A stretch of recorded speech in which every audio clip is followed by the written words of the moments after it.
The tragic death of a pregnant woman in Lagos who was allegedly denied treatment by a private hospital because her husband was unable to pay a 500,000 naira deposit has sparked outrage online.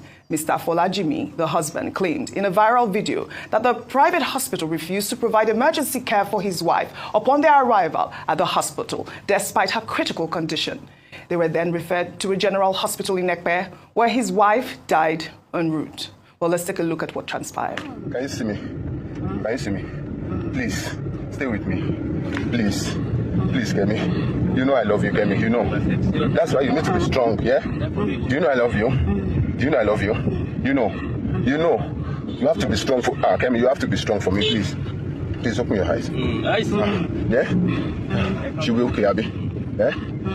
Kemi, Joe. Anywhere, any hospital you can allow, anywhere. Any hospital. This is the hospital that I brought my wife yesterday, and they rejected her.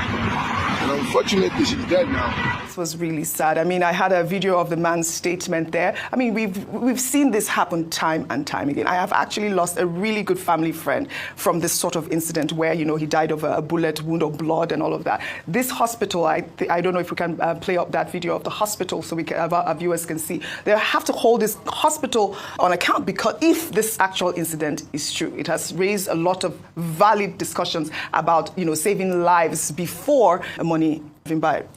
You know, it's a very sensitive conversation because, you know, some might say the private hospitals will say, but the government is supposed to be supporting the public institutions. Private hospitals are businesses, you know. So it's a very complicated conversation as far as I'm concerned. But then what do we do in matters of life and death? What, you know, they're supposed to first save lives. But now, if we set that precedent, will they not be overwhelmed by people who are coming in daily who can't afford it? Because it's such a tricky, sensitive conversation. But pregnancy is such a risky venture that we all venture, and just because of the joy of wanting to have children. May her soul rest in peace, and may God just be with her family. Well, I think this is such an important topic. I'd like to go take our good news story tomorrow. I'd like your thoughts on this conversation, Dr. But I don't want this to be rushed. Rufai, to start with you quickly, and then.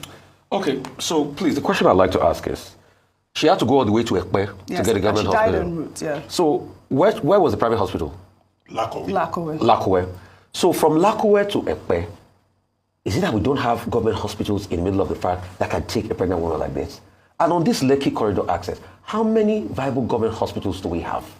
That's an indictment on government. So from Lakowe, you have to travel all the way to Ekpe to get a government hospital that can take in somebody at an emergency situation like that. So what they say there's Mega Lagos.